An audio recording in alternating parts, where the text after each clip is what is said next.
ओम ग्रहाणामादिरादित्यो लोक रक्षण कारकः विषम स्थान संभूताम पीड़ामहर्तुम तम रविम। ओम जबाकुसुम समकासम काश्यपेयम महादुतिम तमो अरिम सर्वपापघनम प्रणतो अस्मिन दिवाकरम। नमस्कार साथियों, 16 दिसंबर सुबह 9:38 पर भगवान भुवन भास्कर अग्नि तत्व प्रधान मित्र राशि धनु राशि में गोचर करेंगे और यहाँ पर इनकी ये स्थिति 14 जनवरी 2023 तक रहेगी। अर्थात हम ये कह सकते हैं कि भगवान भुवन भास्कर 14 जनवरी 2023 तक धनु राशि में विराजमान रहेंगे। सूर्य अर्थात जीवन को शक्ति एवं दिशा देने वाले दो प्रमुख तत्वों ऊर्जा तथा प्रकाश आदि के स्रोत। वैदिक सनातन ज्योतिष में सूर्य को आपकी आत्मा का प्रमुख कारक आधार एवं प्रतिनिधि ग्रह माना जाता है। 9 ग्रहों में सूर्य देव को राजा की पदवी या कह ले उपाधि प्राप्त है और इनकी केंद्रीय स्थिति इनके प्रभाव के विषय में सब कुछ कहती है। जन्म कुंडली में सूर्य देव की शुभ और मजबूत स्थिति आपको अधिकार आदेश देने की शक्ति एवं मान सम्मान प्रदान कराती है। साथ ही आपका आपके पूज्य पिता से संबंध कितना मधुर होगा इसका निर्धारण भी भगवान सूर्य नारायण करते हैं। जीवन के संचालन में जो प्रमुख प्राण शक्ति है उसको तपन भी इन्हीं से प्राप्त होती है, क्योंकि सूर्यदेव ऊष्मा का प्रतिनिधित्व करते हैं। अतः अग्नि तत्व प्रधान राशियों में इनकी शक्ति अधिकतम एवं जलीय राशियों में सापेक्ष रूप से थोड़ी सी कम मानी जाती है। तो आइए विस्तृत रूप से जानते हैं कि धनु राशि में सूर्य देव का गोचर सभी 12 राशियों के लिए क्या कुछ परिवर्तन लेके आया है। विस्तार से इस पर चर्चा करेंगे, आवश्यक उपाय बताएंगे। लेकिन आगे बढ़ने से पहले दर्शकों, आप लोगों से प्रार्थना है कि इस वीडियो को लाइक करते चलिए, इस वीडियो को शेयर करते चलिए, कमेंट बॉक्स में ओम सूर्य देवाय नमः कमेंट टाइप कीजिए। आगे बढ़ने से पहले दर्शकों, अभी 10 दिसंबर को जो है 2 राज्यों के इलेक्शंस के रिजल्ट डिक्लेयर हुए थे। सबसे पहले दर्शकों, एक चीज़ हम कहते हैं कि कोई भी व्यक्ति पूर्ण नहीं होता है। हम अपनी पराजय यहाँ पर स्वीकार करते हैं। हिमाचल प्रदेश को लेकर के जो हमारी प्रिडिक्शंस थी, हमने बोला था, आप चाहे तो ट्विटर पर जा करके स्क्रीनशॉट या हमने तमाम अपने वीडियो में कहा था कि हिमाचल में बीजेपी सत्ता में वापसी करती हुई दिख रही है। लगभग 3-4 माह पूर्व हमने ये प्रिडिक्शन की थी। लेकिन दर्शकों, हुआ इसके ठीक विपरीत। कांग्रेस की सरकार हिमाचल प्रदेश में बन गई, सत्ता में आ गई। तो ये मेरी प्रिडिक्शन यहाँ पर गलत साबित हुई। इसके लिए हाथ जोड़ करके माफ़ी मांग रहे हैं। यदि आपको हमारे किसी प्रिडिक्शन से ठेस पहुँची है तो उसके लिए क्षमा। ज्योतिषी हूँ दर्शकों, देखिए ज्योतिष विद्या गलत नहीं होती है, ज्योतिषी गलत होते हैं। ये मैं शुरू से कहता आया हूँ, आज भी अपने इसी वक्तव्य पर मैं कायम हूँ। मुझसे कहीं पर गलती हुई है, भूल चूक हुई है, आगे प्रयास रहेगा और सुधार करूँ। साथ ही साथ दर्शकों, एक चीज़ और बता दें, जब हमारे पास पत्रिकाएं लोगों की आई थी हिमाचल प्रदेश में और बाद में जब जो भी पार्टी का रहा हो उन्होंने टिकट बांटा या वो जो है क्या कहते हैं जिनकी पत्रिका आई थी उनको टिकट नहीं मिला या वो निर्दलीय लड़ गए, जो भी हुआ ये हम नहीं जानते हैं। हार तो हार होती है और मैंने वो स्वीकार किया है। दूसरा दर्शकों, गुजरात चुनाव के बारे में हमने कहा था कि गुजरात में बिल्कुल क्लीन स्वीप होगा और बीजेपी सत्ता में फिर से आएगी। प्रिय साथियों, एक बात और प्रिडिक्शन दे रहे हैं कि गुजरात का चुनाव आने वाला है और आप सभी लोगों के कमेंट हुआ प्रश्न बार बार आते हैं कि इस बार गुजरात में किसकी सरकार बनेगी। साथियों, मैं तो एक साधारण सा ज्योतिषी हूँ, तो मेरी अपनी भविष्यवाणी के अनुसार तीनों पार्टियों की कुंडली हमने देख ली है। इसका एक बृहद विश्लेषण भी हम अपने चैनल पर लाएंगे। इस बार गुजरात चुनाव में भारतीय जनता पार्टी सत्ता में पुनः वापसी करेगी और मुख्यमंत्री का चेहरा कोई दूसरा हो सकता है, बदल सकता है। गुजरात में वही हुआ।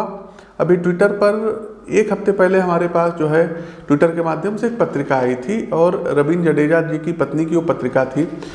तो उस पत्रिका को हमने देखा था और हमने अगले को बता दिया था कि वो जीत रही हैं। फिर ट्विटर पर भी जो है भावनगर से एक लोगों ने पूछा कि क्या होगा जो है इनका, तो आप वो स्क्रीनशॉट को देख सकते हैं। और 6 दिन पहले ही हमने उनको भी जवाब दिया था कि नहीं, ये बिल्कुल क्लियर कट जीत रही हैं और अभी जब रिजल्ट आया तो वो जीत गई। तीसरा दर्शकों, हमने मैनपुरी उपचुनाव को लेकर के हमारे पास तमाम मैसेज आए थे, क्योंकि यूपी से हैं और एटा, इटावा, मैनपुरी, आगरा, ये सब अलीगढ़ जो बेल्ट है, यहाँ से लोगों के बड़े मैसेज आए थे कि उपचुनाव है, उपचुनाव में क्या होगा। और दर्शकों, मैंने वहाँ पर भी कहा था कि डिम्पल यादव जी चुनाव जीत रही हैं, और जीत ही नहीं रही हैं, रिकॉर्ड तोड़ जीत रही हैं। आप हमारे उस ट्वीट का पहले अंश देख लीजिए। तीसरा दर्शकों, लोग कह रहे हैं कि पंडित जी आपकी दिल्ली की प्रिडिक्शन गलत हो गई। अब मैंने पहली बात तो हम किसी की सरकार बनाने की कोई प्रिडिक्शन ही नहीं किए थे। मैंने ये लिखा था उस प्रिडिक्शन में, हमें अपनी प्रिडिक्शन पे पूरा भरोसा है और हमें पता था कि आम आदमी पार्टी की सीटें सबसे ज़्यादा रहेंगी। लेकिन मैंने एक तुलनात्मक वहाँ पर विश्लेषण किया था कि इस बार बीजेपी एमसीडी में अच्छा प्रदर्शन करेगी। प्रदर्शन इन द सेंस, जैसे अब जब विधानसभा चुनाव हुआ था तो 67 सीटों वाली आम आदमी पार्टी को यदि आप देखेंगे तो एमसीडी चुनाव में उनकी काफ़ी ज़्यादा सीटें गई हैं। और दिल्ली बीजेपी के प्रदेश अध्यक्ष की हमारी कुंडली, उनकी कुंडली हमारे पास है। वहाँ के जो संगठन महामंत्री हैं उनकी पत्रिका हमारे पास है, और हमने उनको बताया भी था कि 100 से 110 सीटों के बीच में आपकी सीटें आएंगी। तमाम लोगों की हमारे पास पत्रिका भी आई थी और एग्जैक्ट पत्रिका सबकी आई थी। तो दिल्ली के प्रिडिक्शन का करने का हमारा ये सेंस था कि हाँ, बीजेपी जो है, जो पहले 3 साल जो है उनके विधायक थे, फिर 8 हुए, तो उससे बहुत अच्छा इनका प्रदर्शन रहेगा। क्योंकि जो दिल्ली में आम आदमी पार्टी की आंधी तूफान जो चल रही थी वो जा करके कहीं ना कहीं यहाँ पर थमी है। तो हमारी ये प्रिडिक्शन थी। फिर भी यदि आपको लगता है कि दिल्ली में हमारी प्रिडिक्शन गलत साबित हुई है तो फिर एक बार हाथ जोड़ करके माफ़ी मांगते, लेकिन ऐसा कोई इंटेंशन हमारा प्रिडिक्शन का नहीं था। एमसीडी वगैरह के हम प्रिडिक्शन दर्शकों नहीं करते हैं। लोकसभा का हो गया, स्टेट का हो गया, वर्ल्ड पॉलिटिक्स का हो गया, कुछ क्या कहते हैं जो प्राकृतिक आपदाएं होती है इनका जो है हम प्रिडिक्शन वगैरह किया करते हैं। एक चीज़ हम आपको बता दें, जब प्रिडिक्शन अच्छी होती है तो कोई वाहवाही नहीं मिलती है, और जब प्रिडिक्शन खराब हो जाती है तब लोग आलोचना बहुत करते हैं। आपका हक है आलोचना करने का, लेकिन दर्शकों हर एक व्यक्ति पूर्ण नहीं होता है। फिर मैंने कहा दर्शकों, यदि हमारी सारी प्रिडिक्शन सही होने लगेगी तो फिर हमारे अंदर भी अहंकार आ जाएगा और हमारे अंदर भी गुरूर आ जाएगा। तो होता है, कुछ कुछ चीज़ें होती है, कभी कभी हो सकता है हम वो चीज़ देखने में सक्षम ना हो जो चीज़ और लोग देखते हों। तो जिनकी भी प्रिडिक्शन हिमाचल को लेकर के सत्य हुई हो एस्ट्रोलॉजिकल जो है पॉइंट ऑफ व्यू से, उनको ढेर सारी शुभकामनाएं। हमारी गलत हुई है तो हम आपसे माफ़ी मांगते हैं। खैर, अपने विषय वस्तु पर आते हैं, आगे बढ़ते हैं। सूर्यदेव का ये गोचर सभी 12 राशियों के लिए कैसा रहेगा, आगे बढ़ते हैं। लिब्रा अर्थात तुला राशि। तो तुला राशि के यशस्वी मित्रों, सूर्यदेव का ये गोचर 3रे भाव में हो रहा है, अतः अब आपका आत्मविश्वास एवं आंतरिक बल अद्भुत रूप से विकसित होगा। इसके अलावा आपके व्यक्तित्व में भाषा कौशल निखार के साथ समाज में सामने आएगा। 3रे भाव में सूर्य का गोचर आपके प्रोफेशनल कम्युनिकेशन को निखारेगा, बातचीत के तरीके में कॉन्फिडेंस को जन्म देगा एवं सोसाइटी में आपके तर्कों को अब वजन मिलेगा। यदि प्रोफेशनल तौर पे आप कंसल्टेंट की भूमिका में हैं, सोशल मीडिया के द्वारा बौद्धिक कार्यों में संलग्न हैं, तो आपकी बात का प्रभाव समाज पर स्पष्ट रूप से दिखाई देगा।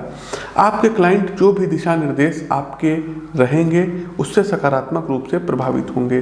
व्यवसाय में भी तरक्की के अच्छे योग भगवान मोहन भास्कर बना रहे हैं। मार्केट के कुछ बड़े और नामचीन उद्योगपति इस अवधि में आपके विचारों से प्रभावित होकर आपसे जुड़ेंगे तथा आपके स्टार्टअप में अपना धन भी कुछ लगाएंगे। ओवरऑल यदि हम देखें तो कामकाज के लिहाज से सूर्यदेव का ये गोचर आपके लिए बहुत अच्छा रहेगा। पारिवारिक मामलों में चूंकि सूर्य की दृष्टि 9वें भाव पर पड़ रही है, पिता का भरपूर सहयोग प्राप्त होगा। न सिर्फ उनकी अनुभवी सलाह आपके जीवन को एक नई दिशा प्रदान करेगी, बल्कि धन संबंधी विषयों में भी, रुपए पैसों में भी उनका अब आपको भरपूर सहयोग प्राप्त होगा।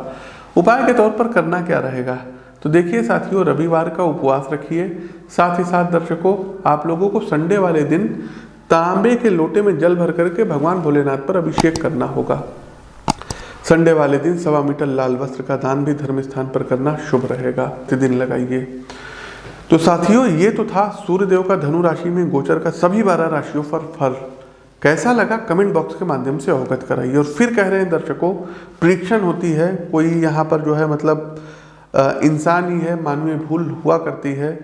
फिर आपसे एक बार क्षमा प्रार्थी है कि आपको जो भी मतलब लगा हो कि हमारी प्रिडिक्शन से आप आहत हुए हों तो उसके लिए हाथ जोड़ करके माफ़ी है। लेकिन दर्शकों और भी प्रिडिक्शन ठीक हुई है। कारण क्या होता है, मैं अपना कोई बचाव नहीं कर रहा हूँ, कोई एक्सक्यूज़ नहीं दे रहा हूँ। गलत है तो गलत को मैं कह रहा हूँ कि मेरी गलती है। लेकिन 3 महीने 4 महीने पहले प्रिडिक्शन देना और उसके बाद में जो नेता बीजेपी में हो वो पार्टी बदल के कांग्रेस में चले जाएं या कांग्रेस के लोग बीजेपी में चले जाएं, आम आदमी पार्टी, हमको इससे कोई मतलब नहीं है। तो दर्शकों, प्रिडिक्शन है, प्रिडिक्शन गलत सही होती रहती है और इसको किसी प्रकार से अपने दिल पर अन्यथा में मत लीजिएगा। साथ ही साथ कोई सरकार कहीं की बने, हमको इससे कोई फर्क नहीं पड़ता है। हमने पूर्व में भी कहा है कि कोई नृप होए हमें कहानी, चाहे बीजेपी आए, चाहे कांग्रेस आए, चाहे आम आदमी पार्टी आए, जब ज्योतिष करने बैठते हैं दर्शकों तो जो हमको प्रिडिक्शन लगती है, जो दिखता है, वही दर्शकों हम बोलते हैं और लगभग अभी तक वही सही होता आया है। कुछ चीज़ों में गलती हुई है, उत्तराखंड में गलती हुई थी, मैंने वहाँ माफ़ी मांगी थी, हिमाचल में हुई है, मैंने वहाँ भी आपसे माफ़ी मांगी है। तो साथियों, हमारा प्रस्तुत कार्यक्रम कैसा लगा कमेंट बॉक्स के माध्यम से अवगत कराइए। नए हैं तो चैनल को सब्सक्राइब करिए, बेल आइकन दबाइए। अपनी वाणी को विराम देते हुए ज्योतिष के इस मंच से मैं पंडित आशीष वत्स आप सभी प्रबुद्ध दर्शकों से विदा लेता हूँ। नमस्कार, राम राम।